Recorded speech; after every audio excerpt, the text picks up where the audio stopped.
If you thought The Boys was crazy, just wait until Gen V. Things get utterly out of control. Golden Boy, Jordan, Andre, they're going all the way. They could save thousands of people. Welcome back to the channel, everyone. I hope you're doing well. Before we get started, make sure to leave a like on this video, helps it a lot. But today I'm going to be reviewing Gen V episode 1 through 3. We're going to kind of dive into a little bit of spoilers, so just preparing you all for that.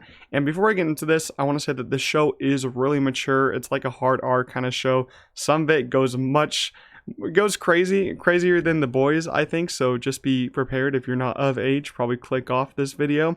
But yeah, this is Gen V, and if you guys want me to do more breakdowns after these three, I will. Just let me know in the comments if you guys are interested in that. But Gen V takes place before The Boys Season 4, and it takes us into the lives of the Godolphin University college students and the mysterious things that happen under the school. And there's some very messed up stuff that happens under the school. We learn that in the first episode, and we get more into that.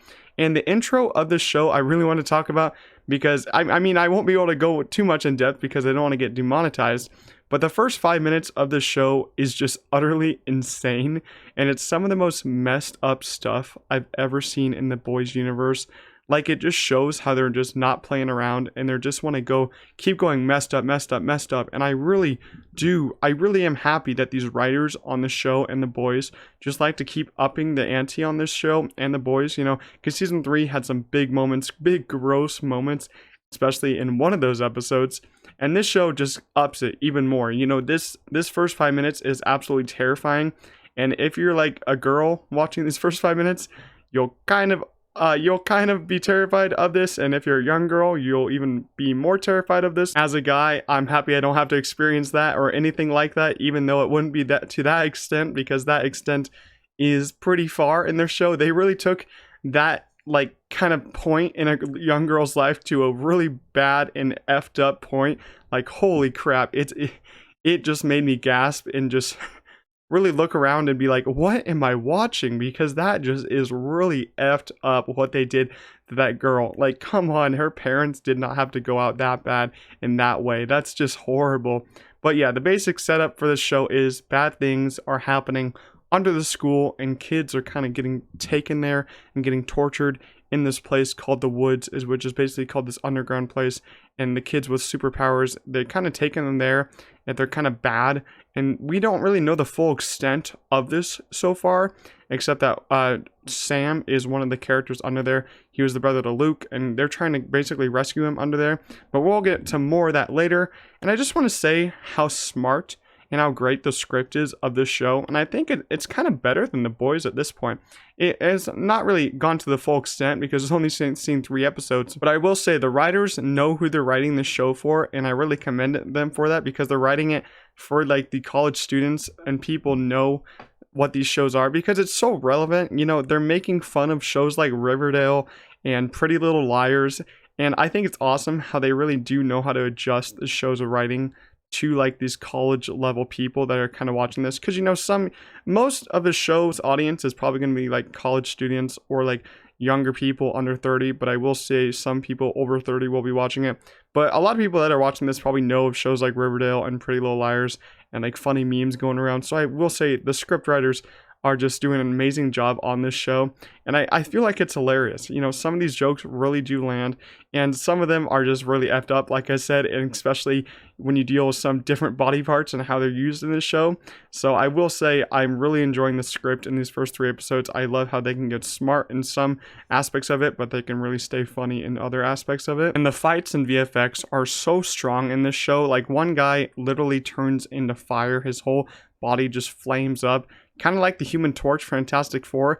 I will say this show kind of does remind me of X-Men. You know, it kind of just feels like an X-Men show, X-Men school. Like, The Boys kind of feels like an adult kind of bad Justice League show. This feels like a bad kind of like superhero X-Men show. I feel like that kind of is what this show feels like, and I'm really digging the feel of it. But the VFX are really strong in this show, just like The Boys. You know, The Boys has some strong VFX. You have a lot of blood, a lot of powers going around, a lot of people just getting punched around, thrown around. So you have a lot of VFX going on here, a lot of small VFX, a lot of big VFX. And I like how Amazon, they know how to budget their shows and give their teams time so it all looks flawless. And the scene, let me just say, there's some crazy scenes in here, especially some crazy fight scenes with the fire guy, Luke. And there's another crazy scene with some crazy VFX of a scene where Emma, she gets small and crawls into a guard's ear and comes back out, just blood everywhere on her. And it looks so great because of where they're shooting her, because she's really small. And I just love that scene so much. But we're going to get into some character power rankings, because this show, they do rank their college students kind of on a power rankings like level, like you would rank NFL players or NFL teams. So that's kind of how they rank their students on power levels and how popular they are. So I think it would be fun to rank our characters in that way on the first 3 episodes, and we could update this every week on how I like these characters and how much they're growing. So let's get to it. So we're going to rank them 7 characters, because we have like 7 main characters. In last place, I have Sam Riordan, played by Asa German.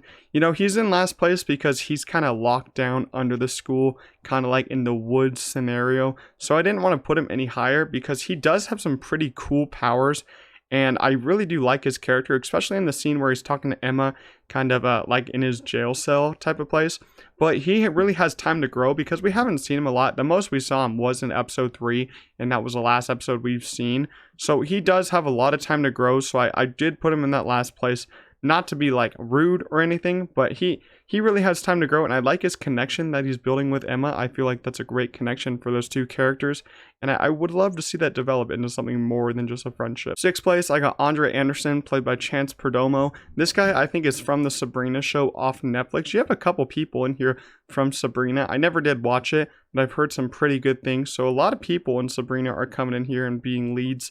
You know, Andre, he kind of disappointed me a little bit, because I thought he was going to be like in this a lot more and do a lot more, but he kind of like he's like kind of playing in the back seat, which I kind of get. Maybe he'll come in the front and center later, but his dad, he's basically has a different storyline with his dad, because his dad is trying to get him into the 7, trying to get him to the top of those rankings, but he's kind of having a hard time because his dad was in the 7, so he wants his son to get into the 7. But Andre is kind of having a hard time because he's going down a different path after Luke died, and he's trying to chase down whoever did it. But Andre has an interesting power. He has like metal manipulation, and I kind of do like that power, but sometimes I feel like it's not really the best power to have, because you can't really do a lot with it in certain points and where you are. But he does have this one scene in the nightclub where he's trying to show off to this one girl to probably get her number or anything, and he like builds this kind of bird out of metal, and he's trying to fly it over to some guy's drink, and he gets shoved, and he accidentally lets go, and it goes into this girl's neck, and the girl almost dies. Like, that's a dangerous power, but I don't know how useful it is in every single aspect of life and where you're going all the time. Like, how much metal are you going to really find to make some weapons like that? Because you're going to need a lot of metal sometimes. But I think it is an interesting power, so we're going to see how he develops later in the season, but he's going to stay at 6th place. In 5th place, I have Kate Dunlap, played by Maddie Phillips. I think that she's kind of growing. She's growing a lot as a character, and I'm happy because of that, because in the first episode, she was kind of in last place. I thought she was really annoying, but I feel like in these last 2 episodes, episode 2 and 3, she's like actually kind of getting to me. She's having some emotional scenes with Andre, and they kind of got together at the end of episode 3, so we're going to see how that develops too. But I also do love her powers. She has this one funny moment after Luke dies, and this guy's kind of making fun of her. She makes this guy kind of get a bat from Dick's Sporting Goods and just start hitting himself in the balls like every hour, and just say Jumanji every single time. That's hilarious. But her power is like kind of manipulation. She has her hand, and she has to take off her glove and touch everyone to like manipulate them. But it does wear her out a lot. We saw in the end of episode 3, she's like worn out a lot from just doing it to 2 people. So I feel like this power, if you could use it more without getting that kind of tired, I feel like it would be up there more. But I feel like Kate's done a lot these first 3 episodes. Like, she's helped out the group a lot with her power, and I do love a manipulation power, because you can really do a lot with it. You can make people do some evil stuff with this power. You can basically make someone just kill himself just by telling them to. It's a crazy power. You can just use it by just touching someone and telling them what to do. I mean, that kind of is hard to do sometimes, because you got to get really close to someone. You got to touch them. But if you can, it's a crazy power, and I feel like it's a really good power to have for this kind of like X-Men kind of teen show. So I feel like Kate, I feel like she's just getting better every episode, so I could see her rising on this power ranking. Number 4 is Emma Meyer, played by Lizzie Broadway. I thought that she was excellent in this. I feel like she had a lot to really go into with this, because her character has this really messed up power of her just turning smaller and smaller, and the only way that she can do it is kind of like throwing up every time. So I feel like that's just horrible for her character. She has to like throw up every time that she wants to get smaller, and her character does some really messed up stuff sexually with this power. So it's really weird what they're taking this power with, but she does end up helping the team, kind of like in episode 3 when she does go into the under the school and tries to find Sam, and she does find him, like I said, and I love their interaction. But then she goes in the guard's ear at the end and basically kills him by doing that. Goes in one side, comes out the other, just covered in blood,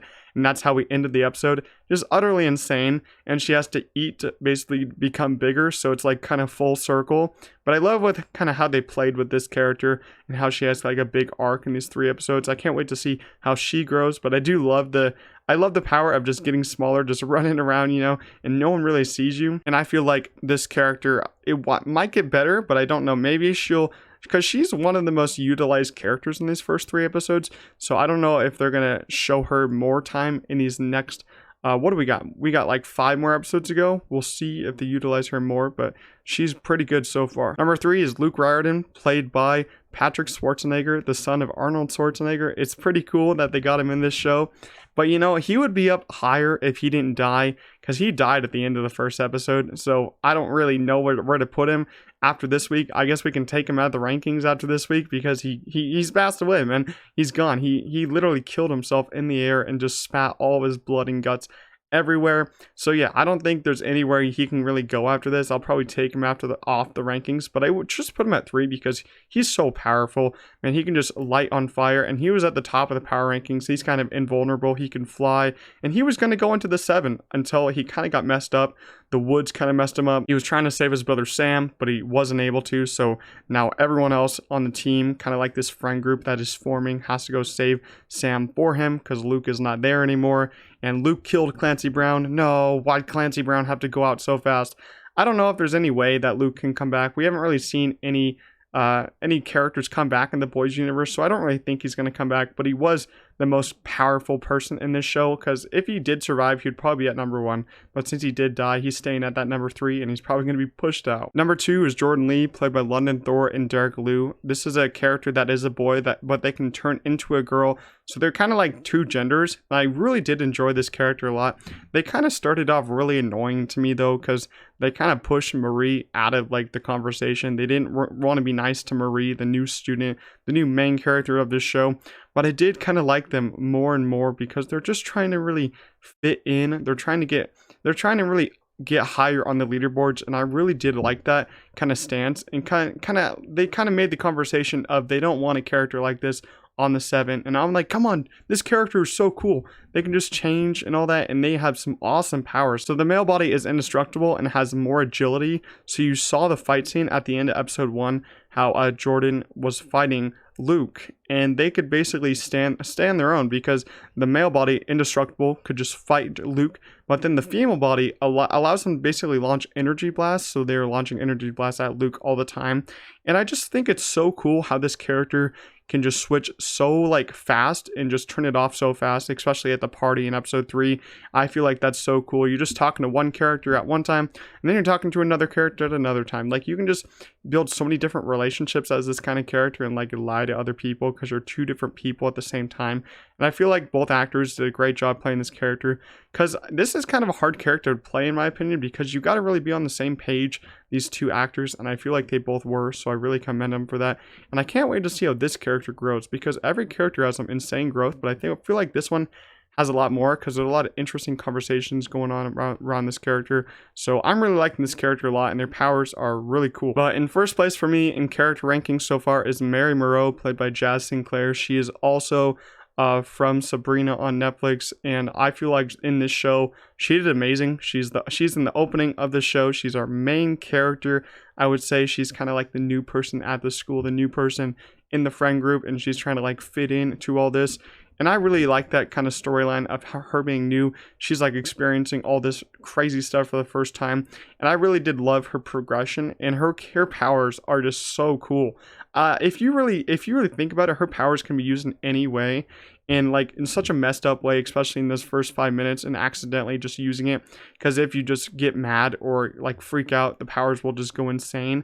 And I don't know, if you say these powers are useless, and I don't know what you're talking about, because these powers are so cool, and what she can do with them is absolutely kind of terrifying, because she has blood manipulation. She cuts her hand and makes her blood kind of move around, do anything. She can like whip it, and she can like turn it into a weapon. We saw in the first 5 minutes, turn it into like a spear, kind of like a glass shard, and just like throw it anywhere. And she even helped save that guy in the club, and it was either episode 1 or 2 with the blood. And that girl, and it was insane. I really do love this power. I wonder to what extent they're really going to take this power, because you can take it to an extreme extent. Just imagine you have a lot of blood on the floor from a lot of dead people, and she can just really like do anything with it. She can like make a wall with it, make a lot of weapons with it. It's so insane what she can do with this. And she can heal people. She has like regeneration. I think it's really cool how she was like roomed with Emma too, because they have such opposite powers. And I do like their friendship, how it's developing here. So she's at the top. She'll probably stay at the top from these next episodes. We're going to see if anyone upseats her, but I can't wait to see where they're going to take her character down the line, because her character could go to many different places, get mad. She could like have some emotional issues, like the intro. Maybe we're setting that up for another like for her to accidentally kill another person with her powers. We're gonna see where that takes her, but that's the character ranking so far. Marie is at the top, Sam is at the bottom because he has more time to grow. But overall, these first 3 episodes of Gen V are seriously some of the best stuff in The Boys, I think. And I just enjoyed it a lot. I really enjoyed my time with this show, and just I love how Amazon can really just put you in this universe. And it's just so funny because they make fun of like stuff that we have watched in our universe. I really love how they do it.